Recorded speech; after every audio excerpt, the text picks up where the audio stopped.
reasonings again. There is reasonings, thoughts, arguments for the erections of these walls.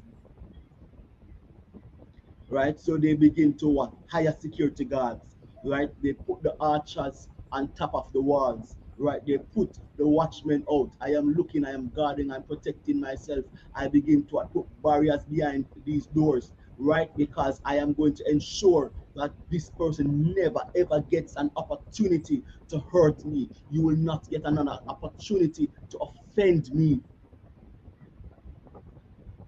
right? So it means therefore that the tankers begin to go out, right? And the bombers, you see the helicopters and the planes start flying over and the drones, right? Because if you come and you try that again, I'm going to ensure that I cement and block you up 6 foot 6, because that is the primary purpose of offense, right? So it means therefore I'm going to protect myself and I'm going to protect my space at all costs. No, this is the primary medium for which betrayal comes. Now, the dictionary.com defines betrayal as when someone's trust is broken, right? So that person's trust is broken.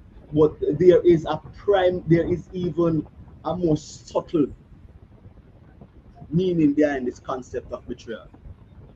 So, what is my loose definition? My loose definition comes from this: when someone we know, someone we respect, and someone who we love chooses their self-interest over ours.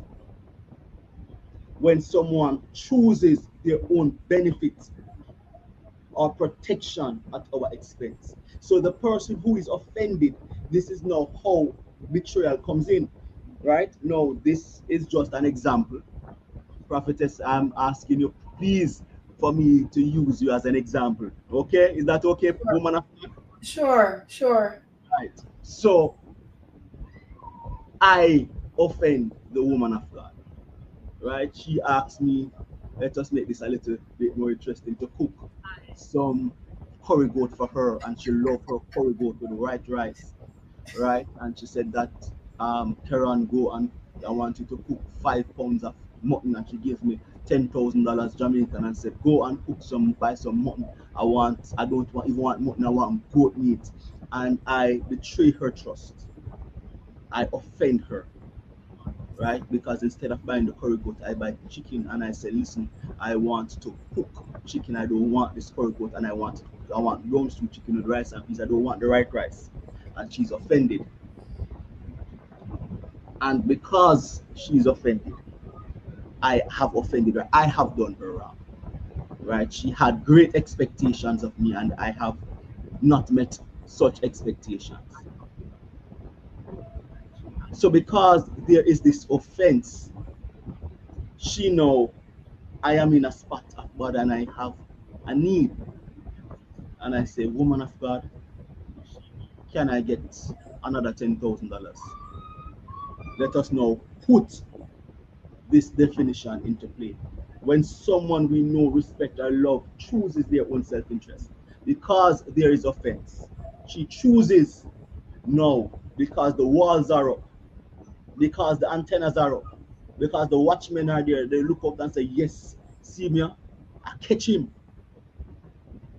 I catch him. I am going to ensure you are never, ever, ever getting another dime from me. So when I come and I approach her, because the walls are up, the antennas are out, she chooses her own self interest.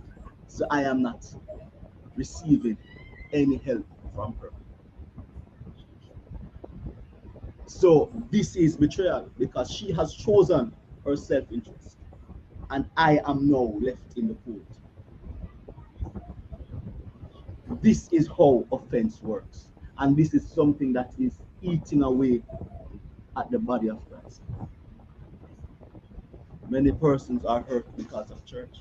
Many persons are offended because of what has taken place in church. Many persons don't even want to do anything in relation to church. Why? Because of offense. And because the offense has risen itself, there is now the betrayal. There is the betrayal of people's trust. There is betrayal of own expectations. right? Persons have done things and we think, so okay, I can go here for help, and the person says, no, I'm not help you, even when it is in their past, because of what has happened in the past, because of the lack of forgiveness.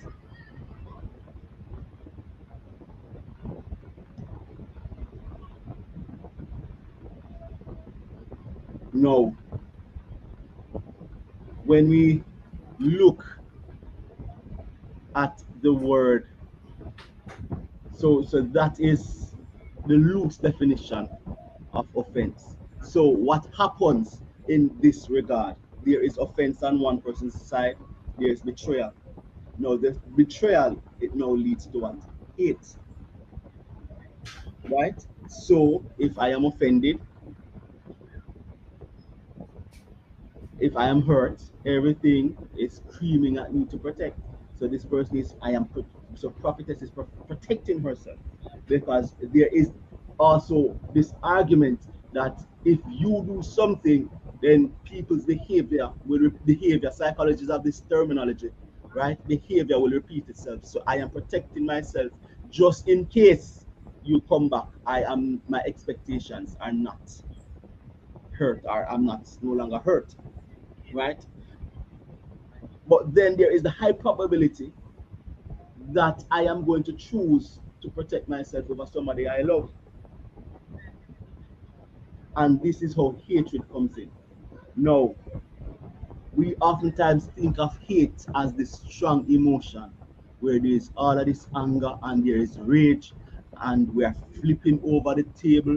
I see pots flying, I see spoon flying, and you hear a person shouting at the top of their voice, right? But in the Greek, it literally means to think against, or it means loveless.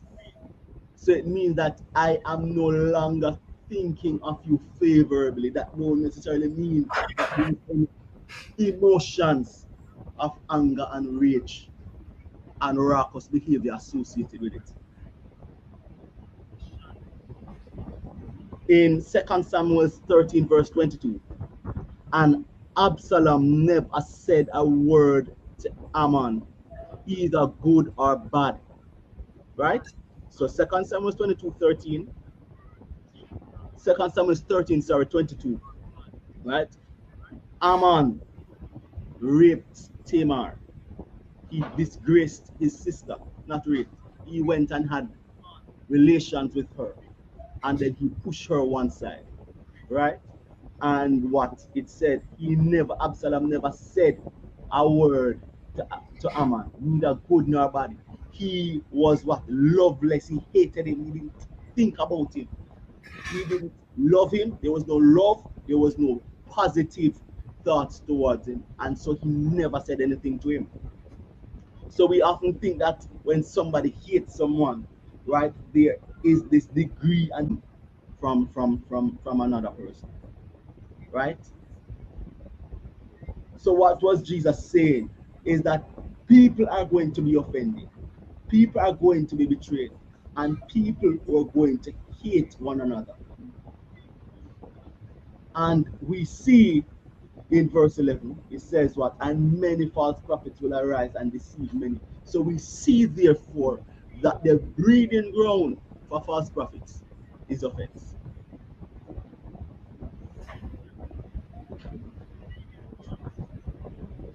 Right?